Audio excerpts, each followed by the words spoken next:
To Zanarkand, a Final Fantasy X fan-made audiobook project. Chapter 7. Goodbye. The faint creak of weathered wood beneath his feet was the first thing Tidus registered. That and the smell of the beach, the familiar weight of it clinging to his skin. He stood on a pier, its planks slick with moisture, the water below so clear he could see his reflection, distorted only by gentle ripples. The sea stretched endlessly in all directions, no land in sight, no village, no temple, no island. Just water and sky, sky and water, the horizon smeared into a single endless band of soft pale blue and gold. Like the whole world had been washed out by the sun. Near the edge of the pier stood Yuna, her back to him, her sleeves lifting gently in the breeze. She was barefoot, her toes just over the edge of the wood. Her staff was nowhere to be seen. Tidus took a step forward, his boots scuffing against the worn planks. "Where's the boat?" His voice felt too loud here, like it was bouncing off the sky itself. Yuna turned slightly, her profile soft in the shifting light. "Everyone will find us, if it doesn't come soon," she said, her voice calm, but there was an undertone to it, like he was speaking from somewhere else, far away. He stepped closer, trying to see her face fully, but the light seemed to bend around her, making her features indistinct. "Are you really sure this is okay?" Yuna finally faced him, her hands clasped in front of her. Her smile was gentle, the way it had been at the party, but her eyes flickered with something Tidus couldn't place, a sadness too deep for this calm place. "Would you take me to Zanarkand?" she asked, seemingly out of nowhere. The question hit Tidus harder than it should have, like a stone skipping across the surface of his mind, each bounce leaving ripples that spread and overlapped until they were all he could see. Before he could answer, "Hey!" The voice was bright and familiar, distinctly Riku's, cutting through the soft atmosphere like a splash of cold water. She stood further down the pier, hands on her hips, her orange top catching the sunlight, her blonde hair pulled back in a messy ponytail. "You said you'd go with me!" Riku's grin was wide, but her eyes were sharp with accusation, like they knew something he didn't. Tidus's mouth opened, then closed. "Oh, hey, His voice stumbled, words half-forming before slipping through his fingers like sand. Riku stomped closer, the wood creaking beneath her light footsteps. "I thought Waka told you not to get any ideas," she scolded, but her smile was too sharp, her voice layered like there was more beneath it. Yuna's head tilted slightly. "He did?" Riku nodded firmly, her hands planted on her hips. "Yeah, so you're coming with me." Her fingers curled around his wrist, her skin cold where she touched him. The water beside the pier darkened, the ripples spreading outward from a shadow beneath the surface. Tidus's pulse quickened, but before he could pull away, another voice called out, this one deeper, harsher, from somewhere just beyond the edge of sight. "Hey! Stop dreaming!" Tidus's breath caught as Jecht stood on the shore, arms folded across his chest, his broad grin all teeth and no warmth. His red bandana flapped in the breeze, and the ocean seemed to churn behind him. "You, with a woman? You can't even catch a ball!" Jecht's laugh was a low, gravelly sound. "What's the matter?" he taunted. "Gonna cry again? Cry, cry. That's the only thing you're good for." Tidus's hands curled into fists. His knuckles felt slick with sweat. The wood beneath his feet warped, turning soft like wet paper. "I hate you," Tidus said. his voice low, his throat thick. Jack cupped a hand behind his ear, exaggerated and mocking. Huh? What'd you say? Una's voice piped up, encouraging him. You have to speak louder. The world twisted, the sky darkening, the pier stretching too long, the sea pulling back like it held a breath. Titus took a step forward, his voice rising. I hate you! Jack's grin faltered just slightly. Hey! That's the spirit, Riku said brightly, her fingers tightening on Titus's wrist until it hurt. You can do it! Una's voice was soft, but it carried. The pier beneath Titus's feet shuddered, the planks dissolving into mist, the water swallowing his ankles, his knees, his chest. He sank. Darkness wrapped around him, heavy and thick, the voices still echoing somewhere above. I hate you! I hate you! The words distorted, stretched into bubbles rising toward a light that flickered further and further away. The cold snapped back into his bones, the mat damp beneath him, the faint rustle of canvas shifting in the breeze. Titus sat up with a sharp breath, the words I hate you still echoing faintly in his ears. His heart pounded against his ribs, the memory of the dream already slipping away like water through his fingers. Something about a pier, Una, and Jecht? Always Jecht. The interior of the Crusaders' Lodge was steeped in shadow, the only light coming from the faint glow of dying embers somewhere outside. Their dim flicker leaking through the seams of the canvas walls. The thick, mingled scent of sweat, leather, and herbal salves clung to the air, the kind of smell that settled into everything, including the coarse blanket that was twisted around his legs. Across the tent, Luzu lay sprawled on his bunk, one arm dangling off the side, mouth slightly open, snoring softly, the even, rhythmic breathing of someone utterly exhausted. Gata slept more rigidly, his hands folded across his chest like he was still standing at attention, even in his dreams.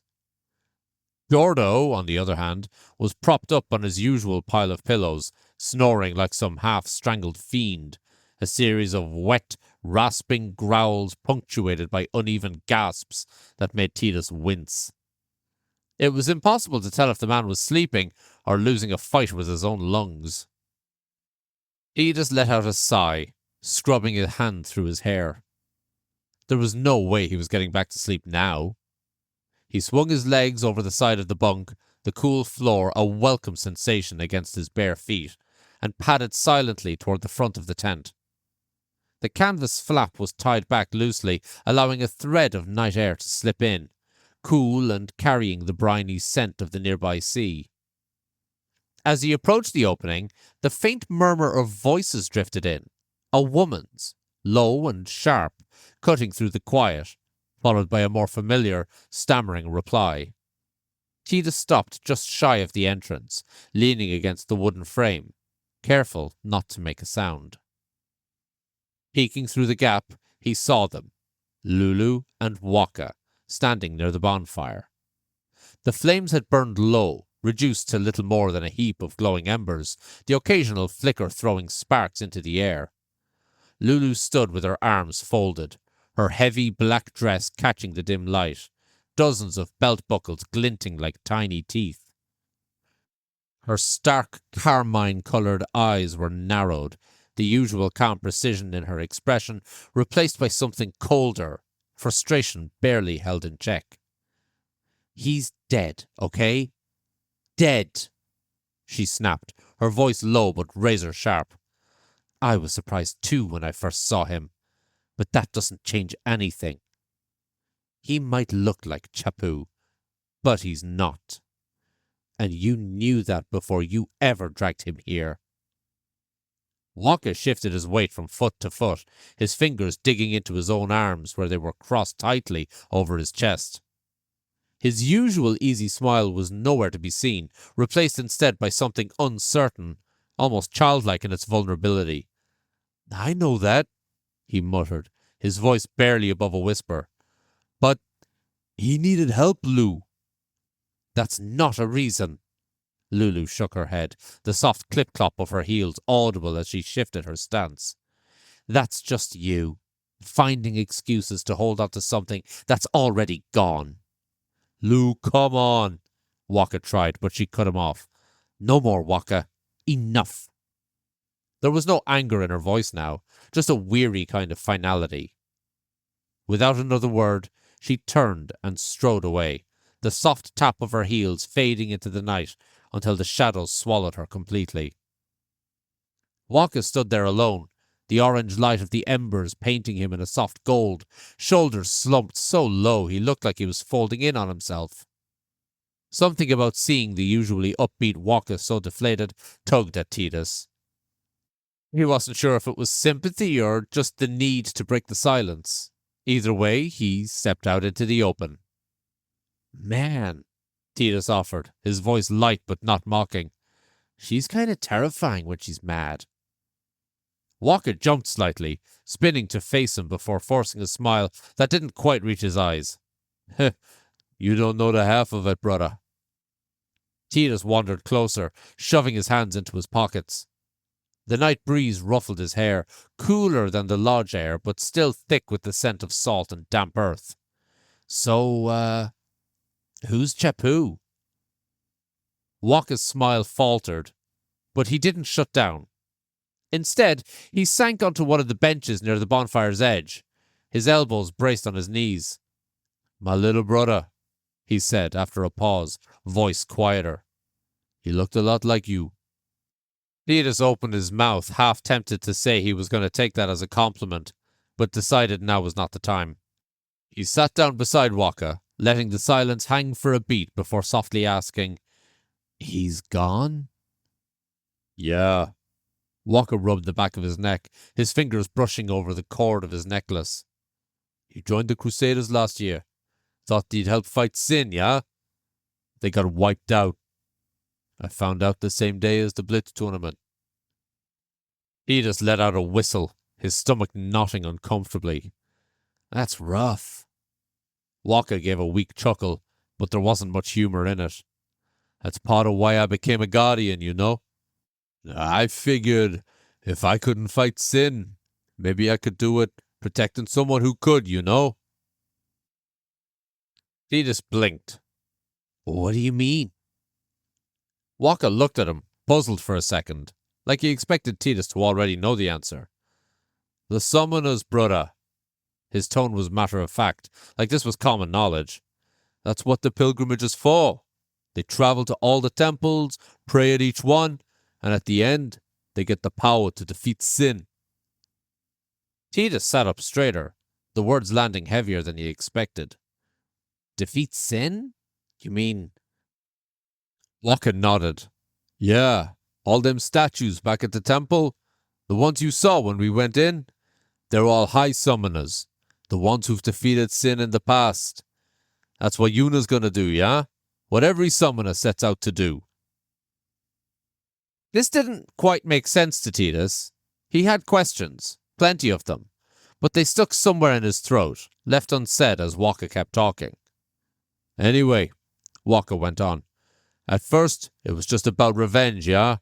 I figured if I couldn't take Sin down myself, I'd do the next best thing, help someone else do it. The easy smile crept back onto his face, but it didn't quite cover the weir in his eyes. Course now, I spend more time worrying about Blitzball than any of that. He chuckled softly. But after the next tournament, that's it. Guardian, full time.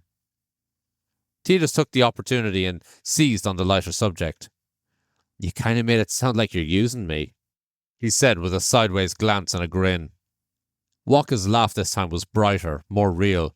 Nah, not like that. You're helping me out too, yeah? You got my back, and I got yours.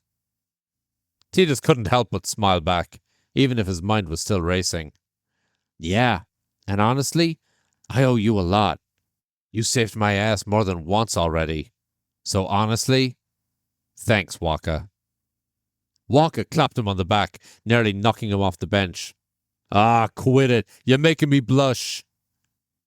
The conversation drifted back into easier territory after that, before they decided to get a few more valuable hours of sleep before setting off. But Titus's thoughts stayed tangled on his way back to the Crusaders' tent. The idea of summoners, of Una, setting out to face sin, the creature that had torn through his life and spat him out into this world. It all felt too big to fully grasp, but there was no mistaking it now.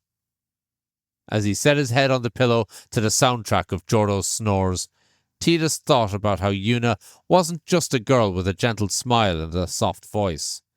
She was on her way to fight the thing he feared the most.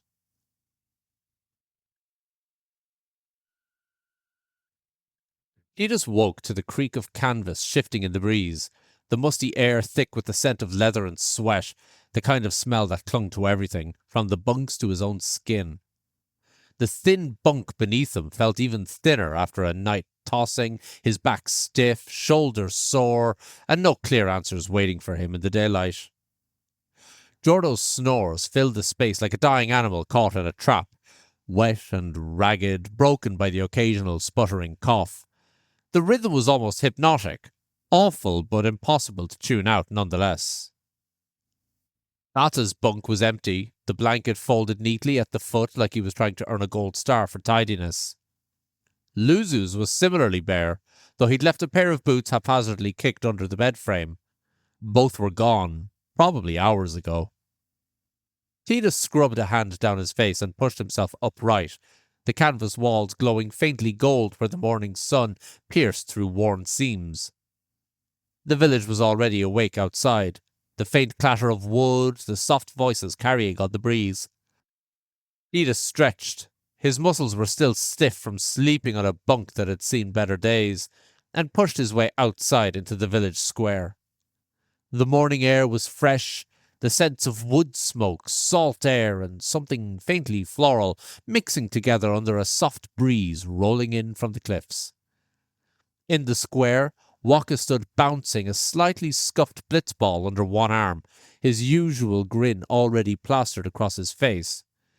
In his other hand, though, Titus caught the gleam of something polished and blue, and when he got a better look, he could see it was shaped like a sword, its blade shimmering faintly even in the gentle light, water-like patterns running along the length of it. It was beautiful in a way Titus didn't expect, elegant but still sharp-looking. In fact, if he didn't know any better, he would have thought there was some sorcery behind making it appear to be water itself. Lulu stood a few paces away, adjusting the low-cut fur collar of her dress, the same one Titus remembered from the temple, a heavy cascade of dark fabric cinched by countless criss-crossing belts. In the back of his mind, Titus wondered how she could stand wearing something dark and heavy in a tropical climate like this. In the crook of her arm she cradled her usual doll, its red pom-pom bobbing gently from its head as she shifted. "Money, brother!" Waka called out, tossing the blitzball up and catching it one-handed. "You sleep okay?" Titus rubbed the back of his neck, suppressing a yawn. "Yeah, if you call being serenaded by Jordo's dying walrus impression all night, then yeah, great." Waka laughed, the easy kind of laugh that always seemed to naturally come to him. "You get used to it." Titus's gaze drifted to the sword, curiosity winning out over morning grogginess. "What's with the sword?" "Ah!" Waka grinned wider, holding it up so the blade caught the light again, as if he only just realized he was holding it. This for you, brother." "For me?" Titus took a step closer, eyes trailing over the blade. The water-like design swirled along the metal, and the hilt was wrapped tight in a pale cloth, comfortable-looking even at a glance. A tattered red cloth, weathered and sun-faded, hung from the pommel, tied in place with a simple knot. "I figured it could get dangerous out there on the road," Waka said, offering it hilt first. "Better have something, yeah?" Titus reached out, fingers brushing the hilt. It was cool to the touch, the leather grip rough under his hand. He'd never held a real sword before, not unless you counted the blunt props they used for blitzball promo shoots back home. This was different. It had weight, a sense of purpose that settled into his palm almost too comfortably. "Thanks, Waka," Titus said, though the words felt too small for the gift. "Giving that away, huh?" Lulu's voice was smooth but cool, her scarlet eyes watching them from behind a few hanging strands of dark hair. "Chapu's sword." Titus's fingers stiffened on the grip. "This was—" "Yeah." Waka's grin dimmed, but only slightly. "It's not like he ever used it. Never even took it with him." Titus hesitated. The sword was beautiful, and carrying someone else's memories with it made him feel like an imposter. But Waka's expression was easy, even a little hopeful, like giving it away meant something too. "Are you sure?" Titus asked. "Brother, you're doing me a favor taking it." Waka clapped him on the shoulder, almost knocking him off balance like he usually did. "Chapu would want it used, yeah? Better than collecting dust." Titus turned the sword over in his hands again, still not quite sure what to do with it. The weight was solid, unfamiliar, but the craftsmanship was undeniable. "So, what about you guys?" he asked, glancing at Waka and Lulu. "You guys got weapons too?" Waka grinned, tossing his blitzball up and catching it with an easy, well-practiced motion. "Right here, brother. Trusty as ever, though it ain't exactly regulation, if you catch my drift," he said with a knowing grin and a wink. Titus didn't, but he nodded anyway, figuring it was safer to pretend. "Right, trick ball or something," he muttered under his breath, hoping that would make sense later. "And you?" he asked, glancing in Lulu's direction. Waka's grin widened. "Stick with us long enough, brother, and you'll see." There was just the slightest twitch at the corner of Lulu's mouth. Not quite a smile, not quite not one. Titus half expected her to keep a dagger somewhere in her dress, though his mind conjured ideas of exact locations against his will. As Titus shook such images from his mind, Waka turned to Lulu. "Hey, Lou, where's Yuna?" "She'll be along soon," Lulu said, adjusting the doll in her arms so its little face seemed to watch Titus directly. Titus shifted the sword from hand to hand, the weight of it still unfamiliar. "If we're all taking the same boat, she'll catch up, right? We could get moving." "She's been ready for this for a long time," Waka said, quieter now. "Yuna came to Besaid 10 years ago, when the last calm started." Titus frowned. "The calm?" he asked, but neither of them answered. "She's been like a little sister to me and Lou ever since," Waka continued, ignoring the question entirely. "Always had the talent, you know. She became an apprentice summoner as soon as Brother Rian would let her. And today—" Lulu's voice softened just slightly. "Today she leaves as a summoner. We should all leave together." Before Titus could respond, a clattering sound filled the air, the scrape of wood against dirt, the unmistakable groan of an overloaded chest being dragged unevenly across the village square. Yuna appeared, her cheeks flushed from exertion, her hands gripping a thick rope tied around the chest's handles. "Yuna!" Lulu's brows lifted slightly in something just shy of disapproval. "You really don't need all that." "These are gifts," Yuna protested, pausing to catch her breath. "For the temples we're going to visit." Seeing Yuna, Lady Yuna, the newly anointed summoner, struggling to drag a chest that looked like it weighed more than she did, was oddly refreshing. It was a glimpse of something more human beneath the calm, composed girl Titus had met the day before. "This ain't a vacation, yeah?" Waka said, though there was no real heat to it. Yuna's shoulders slumped a little. "I guess you're right," she said, letting go of the rope and just leaving the case where it stood, abandoned. Titus glanced around, realizing someone was missing. "Hey, where's the blue guy? What's his name?" "Kimari," Lulu supplied. "He's probably already ahead, scouting the path to the boat." Titus mouthed the name to himself. Kimari. Somehow it fit. The woven arch that marked the entrance to Besaid village swayed and creaked slightly in the morning breeze.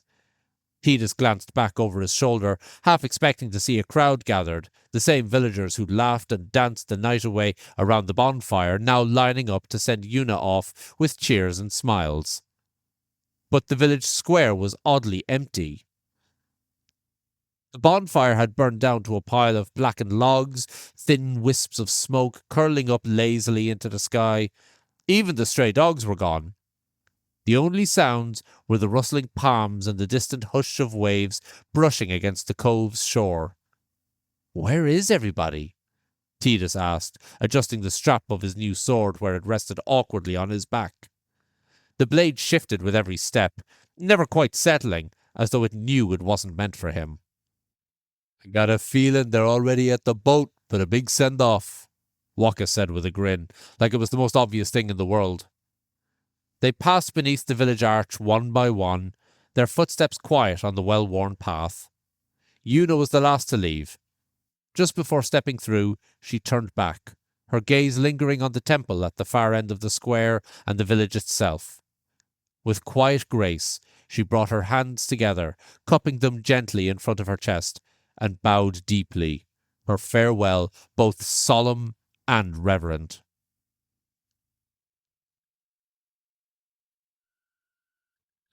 The trail climbed steadily up the hillside, the earth well-trodden beneath their feet, its surface hardened by the sun and countless years of travellers making the same slow ascent.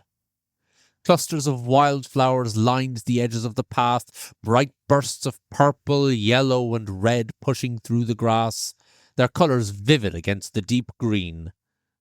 Seabirds circled lazily overhead, their cries sharp and distant, cutting through the softer hum of cicadas hidden somewhere in the undergrowth. Up ahead, Waka's voice floated back, soft and low, carrying a familiar melody. The tune curled through the air, the slow rise and fall of it tugging at something just out of reach in Thetis's mind. He didn't even realize he was smiling until the words slipped out. "That's a nice song." Una glanced back over her shoulder, her smile gentle and curious, as though she wasn't sure what he meant. "What song?" Thetis blinked, thrown off by the question. "That hymn, the one you were singing in the temple yesterday." Una's brow lifted slightly, and she gave a soft melodic laugh, her fingertips brushing against her lips. "That wasn't me." Thetis frowned, falling into step beside her. "Really? But I heard someone singing when we were inside. It sounded—" He hesitated, a little embarrassed at how certain he'd been. I thought it was you." Una shook her head, her expression still warm. "No, that was the faith."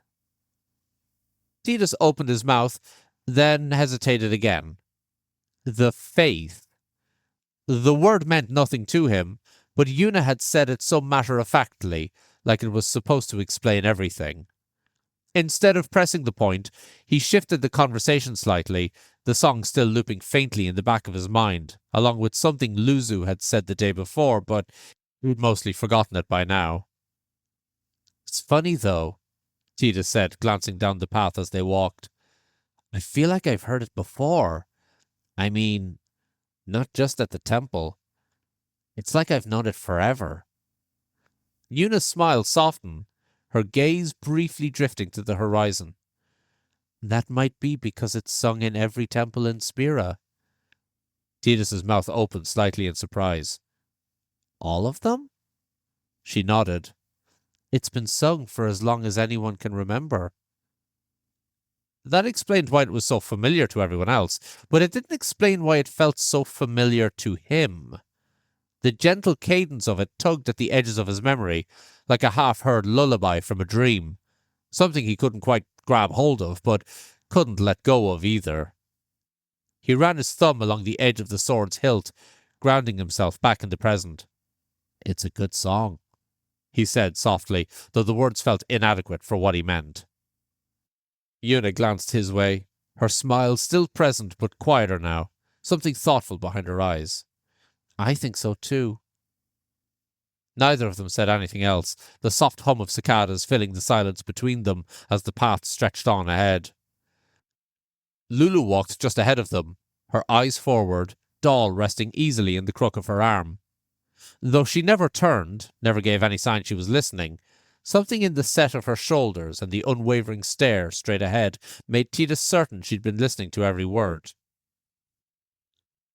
The path levelled out as they crested the hill, where the sea breeze grew stronger, tugging at Titus's sleeves and cooling the sweat at the back of his neck. The sky stretched endlessly above them, the sun spilling bright ribbons of light across the cliffs and the path ahead. Just off the trail stood a weathered black stone pillar, roughly as tall as Titus, particularly dark against the morning light.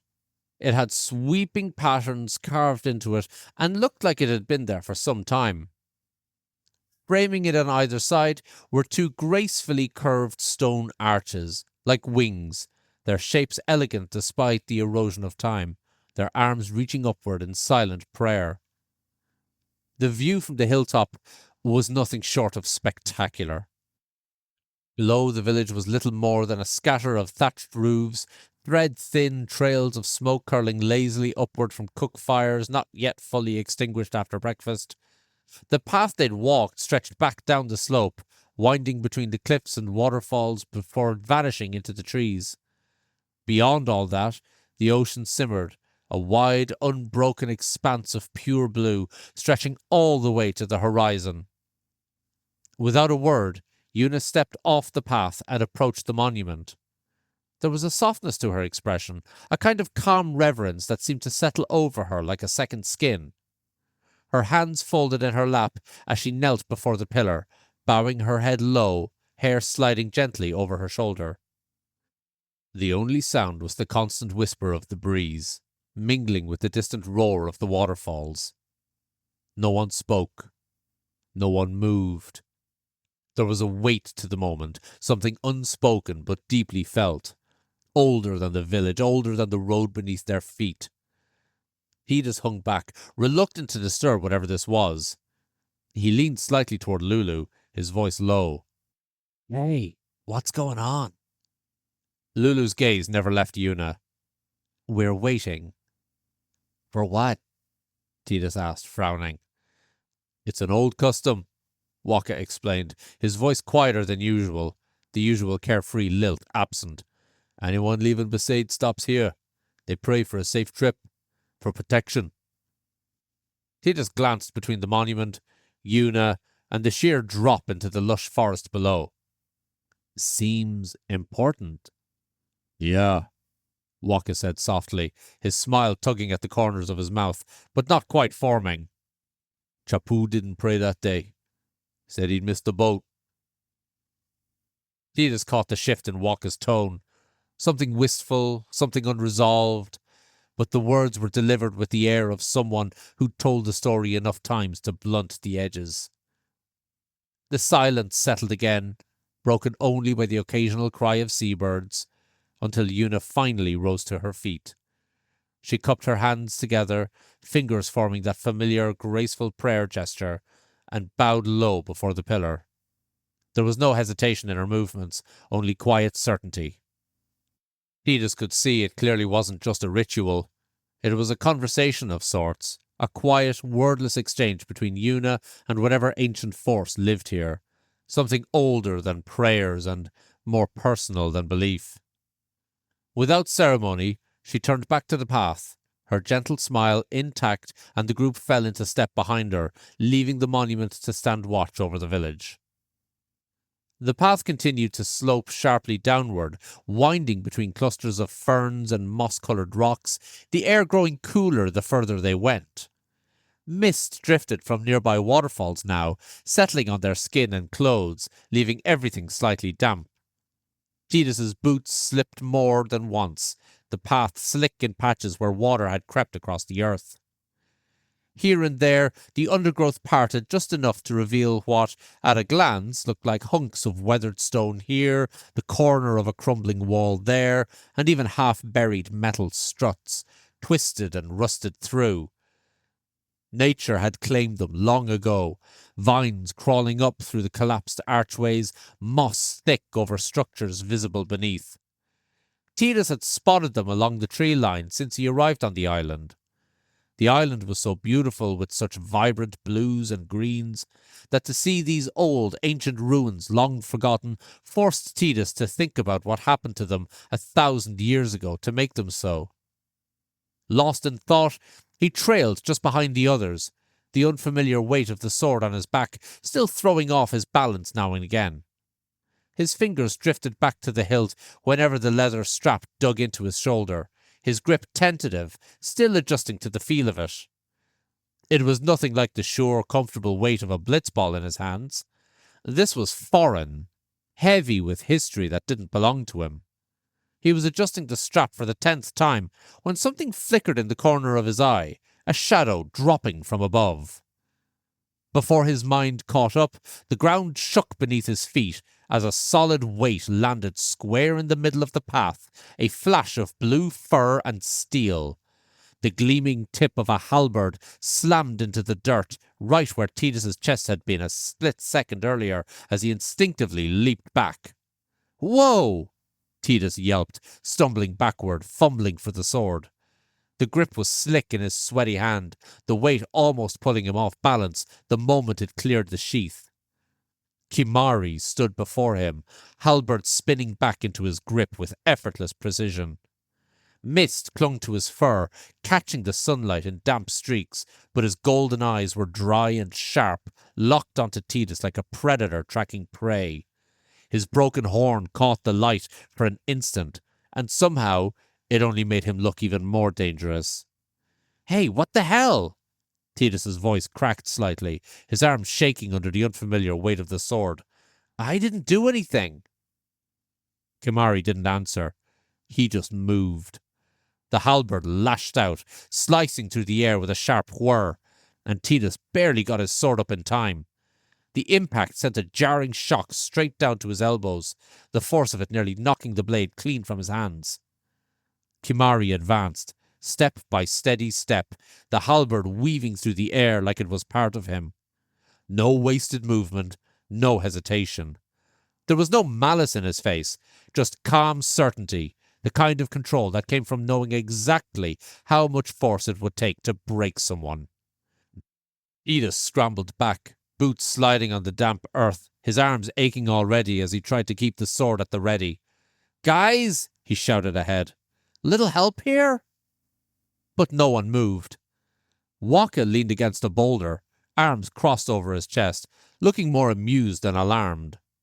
Lulu stood perfectly still, her face unreadable, her doll hanging limp from one hand. Yuna stood just behind them, her hands clasped around her staff, concern flicking across her face, but no fear, no urgency. "What is wrong with you people?" Titus barked, ducking under a horizontal sweep that came so close he felt the air move past his ear. His sword was too heavy, his grip wrong, and every time Kimari struck, Titus's blocks became a split second too late or too clumsy. Titus stumbled over a root, nearly going down on one knee. Kimari closed the distance in a blink, planting a solid kick square into Titus's chest. The world tilted. The air flew from Titus's lungs as he hit the ground hard, sliding a foot or two before coming to a gasping stop. The sword bounced from his hand, landing with a dull clank a few feet away. Kimari stood over him, expression as unreadable as ever. For one tense moment, Titus braced for the halberd to come down, but Kimari simply turned, walking away down the path without a word. Titus lay there, chest heaving, dirt clinging to his sweat-slick skin. His pride was bruised, his ribs weren't far behind. "Not bad for a rookie," Waka called, passing him with a wide grin. "That was your first time using a sword, eh?" Titus pushed himself up, coughing once before hauling the sword back into his grip. "What the hell was that for?" he shouted at Kimari's retreating back. Lulu's gaze flicked down at him, cool and measured. "If Kimari actually wanted to hurt you, you'd be in far worse shape." Titus wiped the dirt from his arm, frustration bubbling under his skin. So what was it then? Some kind of test? Yuna's soft smile was apologetic, like she'd already made peace with Kimari's methods long ago. We thought he might do something like that. Titus's brow furrowed. You thought?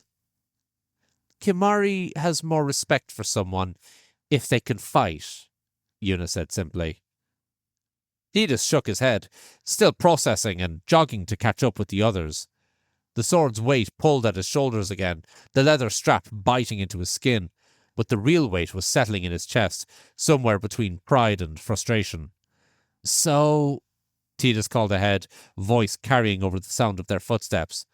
Does that mean I passed? Waka didn't even look back. You still alive, ain't ya? His laughter echoed down the misty path, leaving Titus scowling as he hurried to keep up. The path sloped down through the trees, and then suddenly it opened up to the beach. The sand was soft and pale, warmed by the sun and streaked with the occasional tangle of driftwood and shell fragments, but none of that caught Titus's eye. It was the crowd. The entire village had gathered at the edge of the pier where the boat waited, a wide wooden vessel, its sails catching the morning breeze, bright pennants fluttering at the mast. There had to be at least 50 people crowded onto the beach, from barefoot children clinging to their mothers' skirts to older villagers leaning on walking sticks, their weathered faces a mixture of pride and sadness. A murmur ran through the crowd the moment Yuna appeared at the crest of the hill, and just like that, the farewell began. We're all proud of you, Lady Yuna. The call came from somewhere near the front, a woman waving one hand while balancing a toddler on her hip. The sentiment rippled outward, voices lifting in a patchwork of affection and grief, a whole village saying goodbye all at once. Titus slowed his steps, hanging back slightly, suddenly aware of just how much this moment meant to everyone around him, and how little he understood it. To them, this wasn't just someone leaving town, this was a thread being pulled from the very fabric of their lives. Yuna, for her part, bore it with a soft smile, her hands clutching her staff gently in front of her as she walked toward the pier, the silver rings softly clinking with each step. There was a grace to her movements, but something about the way her shoulders tensed, the slight hitch in her breath every few steps, told Titus this was harder than she let on. Waka walked beside her, one hand gripping his blitzball, the other resting lightly on her shoulder from time to time, a steadying presence, the kind of quiet reassurance only someone who knew her that well could offer. Lulu followed, her doll cradled effortlessly in one arm, her scarlet eyes scanning the crowd, though looking at no one in particular. Even Kimari, silent as ever, kept one step closer to Yuna than usual. I knew this day would come some day, said an older woman near the front, her voice trembling slightly. I knew. Please watch over Lady Yuna, someone else called, their voice cracking at the edges. Titus could feel emotion welling up in his own chest, though he wasn't sure why. After all, he was going with them. Maybe it was just seeing the way they looked at her, and part of him felt like a fraud just standing there beside her, a stranger caught in the middle of something sacred. The planks of the pier creaked softly beneath their feet as they stepped onto it. The boat was larger than Titus expected, wide enough to hold cargo and passengers, with sturdy rails and bright cloth tied along the mast. Titus turned, spotting Brother Rian standing just beyond the gathered villagers, hands clasped tightly in prayer, his expression as rigid and composed as ever. But even through that carefully worn mask, Titus saw it, a flicker of something softer, a quiet fear, the kind that didn't come from doubt in the teachings, but from caring too much. As Yuna passed, Brother Rian stepped forward, the villagers parting slightly to let him through. Yuna stopped, offering a polite bow, her hands folded neatly in front of her. Lady Yuna, Brother Rian said, his voice low but clear. Remember the teachings. Stay true to Yevon, and your path will always be clear. Yuna's smile was small, but steady. I will. For a moment, it seemed that would be the end of it, but then his hands came to rest gently on her shoulders, and his voice softened. Your father would be proud of you. The words made Eunice's smile tremble just slightly, but she held firm. Brother Rian surprised them both then, pulling her into a brief, firm hug, something more personal than the formal farewell anyone had expected. You make all of Besaid proud, he said quietly, before releasing her and stepping back, his hands returning to their proper clasp, his expression once more composed. May Yevon guide you. Una bowed deeply, her voice soft but certain. Thank you. And with that she turned, walking the rest of the way up the gangplank, her shoulders a little straighter, her smile a little stronger. At the top, she turned and faced the whole crowd. She bowed deeply, her hands cupped together in the prayer. Her voice carried, soft but clear. I promise, she said, her smile trembling slightly at the edges. I'll make you all proud. A few voices called out in return, but not many. The emotion was too thick, the unspoken understanding hanging between them all. I'm not crying, a boy's voice, shaking slightly somewhere near the back of the crowd. Titus swallowed, his throat unexpectedly tight. Luzu and Gata were already aboard the ship, standing near the stern, their crusader armor polished brighter than usual.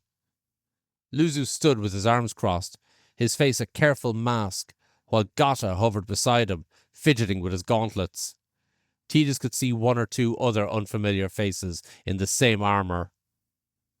As they stepped onto the deck, the Besaid aurochs were already making themselves at home. Yasu and Keepa were hauling their gear up the gangplank, grumbling about the weight of their bags, while still managing to shove each other like schoolkids. Letty, already leaning over the railing, threw a wink and a lazy wave toward a girl standing with the crowd. His grin turned smug until the girl's mother tugged her firmly behind her back, shooting Letty a glare sharp enough to cut through rope. Yasu caught the whole exchange and barked a laugh. Better hope you dodge like that on the field, Luffa boy. Ha ha! Datto, already stretching his arms behind his head, grinned at Waka. Just so we're clear, I'm calling the first pick of the beds. Waka scoffed, setting his blitzball down with a practiced spin. Oh, so now you calling shots, huh? Hate to break it to you, brother, but Captain gets first dibs. He punctuated the statement by jabbing a thumb into his own chest. Datto groaned, rolling his eyes. Man, I knew you were going to say that. Titus couldn't help but laugh along with the rest of the team, but it wasn't just villagers and familiar faces boarding the boat. Something caught the sunlight at the edge of his vision, and he turned his head. There, mounted at either side of the prow, were two massive harpoon guns, identical, quietly menacing. Each one was locked in place on a reinforced metal base, bristling with salt-encrusted bolts, the mechanisms a little too well oiled to be for show. The harpoons themselves sat ready, loaded, sleek as torpedoes, each one nearly as long as he was tall, the barbs gleaming faintly in the light like shark teeth. He just couldn't help but think how unusual it was to have them on a passenger ferry. Or maybe the boat was a whaling boat as well? The island didn't feel like it would have specialized fleets, now that Titus came to think of it. Near the midsection of the boat, a man Titus didn't recognize stood in quiet conversation with one of the sailors. He was a portly man, his curly ginger hair bright under the morning sun, and he carried a backpack so large it seemed impossible for one person to bear. Even at a distance, Titus could hear the low rumble of his voice, though he didn't catch the words. As the last of the supplies were loaded and the ropes untied, the boat lurched gently, the swell catching beneath it, shifting Titus's balance just enough to make him grip the railing a little tighter. The wood was warm under his fingers, smooth from years of salt and wind, but his attention was elsewhere.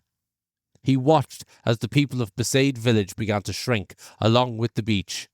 The people on the shore were still waving, their voices carrying across the water in bits and pieces, some calling out blessings, others simple goodbyes. Eunice stood at the edge, waving both hands in farewell, her smile bright but touched by something softer, something Tedious couldn't quite place. It wasn't sadness, not exactly, but it was close.